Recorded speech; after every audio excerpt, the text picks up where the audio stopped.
Apa itu yerba mate dan kenapa beberapa atlet terbaik dunia terlihat meminumnya?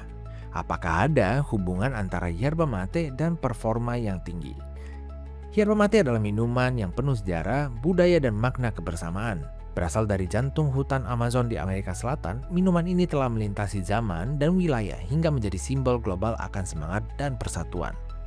Jauh sebelum kedatangan bangsa Eropa, orang Guarani yang bermukim di wilayah yang sekarang menjadi Paraguay, Argentina, dan Brazil Selatan sudah mencintai yerba mate.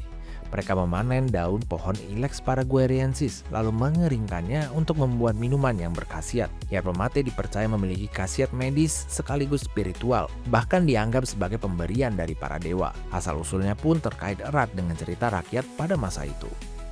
Pada abad ke-16, para penjajah Spanyol diperkenalkan kepada yerba mate dan langsung mengadopsinya ke dalam budaya mereka.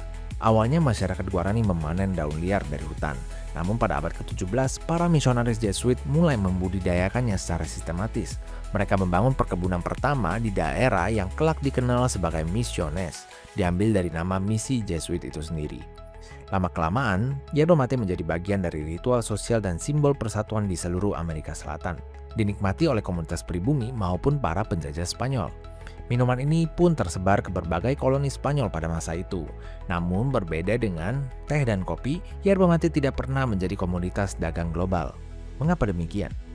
Ada beberapa alasan. Pedagang Spanyol dan Portugis lebih memprioritaskan perak, gula, dan tembakau, komoditas yang memiliki nilai jual yang jauh lebih tinggi. Selain itu, teh dan kopi sudah lebih dulu dihargai di kerajaan-kerajaan besar seperti Inggris dan Cina. Perusahaan dagang lain seperti British East India Company dan VOC Belanda memiliki jaringan perdagangan global yang jauh lebih kuat dan agresif dibandingkan Spanyol dalam mempromosikan rempah, teh, dan kopi. Yerba mate di sisi lain sulit diindustrialisasi sebelum abad ke-20 dan kualitasnya itu mudah rusak dalam pelayaran laut yang panjang. Secara budaya, yerba mate juga erat kaitannya dengan adat dan tradisi lokal, sehingga kurang mendapat prestis internasional, berbeda dengan teh yang sudah erat dengan kelas bangsawan. Sampai pada hari ini, yerba mate tetap sulit dikategorikan di luar Amerika Selatan. Banyak yang menyebutnya sebagai teh, padahal secara botani hal itu jelas keliru. Semua jenis teh yang kita kenal seperti teh hijau, teh hitam, ataupun matcha berasal dari tanaman Camellia sinensis. Sementara yerba mate berasal dari Ilex paraguayensis, completely different. Kandungan yerba mate itu juga unik. Minuman ini mengandung kafein untuk meningkatkan fokus dan energi. Theobromine itu adalah stimulan ringan yang juga bisa ditemukan dalam coklat, dipercaya dapat meningkatkan mood dan aliran darah. Theophylline adalah senyawa yang membantu pernafasan. Kombinasi ini memberikan efek stimulasi fokus dan menyeluruh, yang dimana orang-orang sering menyebutnya sebagai melek tanpa rasa gelisah. Mungkin inilah yang dimaksud oleh masyarakat Guarani sebagai pemberian ilahi. Saat ini sekitar 90% warga Argentina mengkonsumsi yerba mate secara rutin dan bahkan diakui secara resmi sebagai minuman nasional. Di Uruguay, tingkat konsumsi per kapita adalah yang tertinggi di dunia.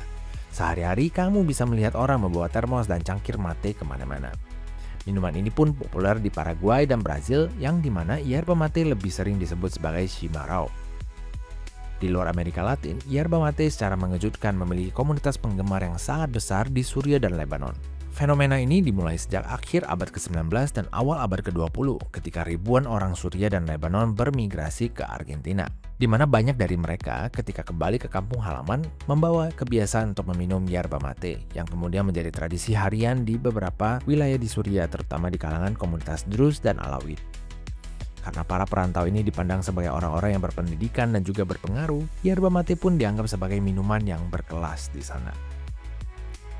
Di bagian dunia lainnya, yerba mate masih tergolong niche, namun mulai mendapat perhatian di kalangan pecinta gaya hidup sehat, baik di Jepang, Korea Selatan, Vietnam, Malaysia, dan juga Indonesia, di mana sering dipasarkan sebagai minuman energi alami, tapi tetap saja belum benar-benar mainstream.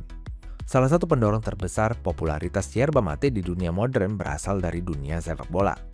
Tim nasional Argentina termasuk Lionel Messi, Rodrigo De Paul, dan juga Angel Di Maria dan juga yang lainnya sering terlihat minum yerba mate di bus pesawat ataupun di ruang ganti.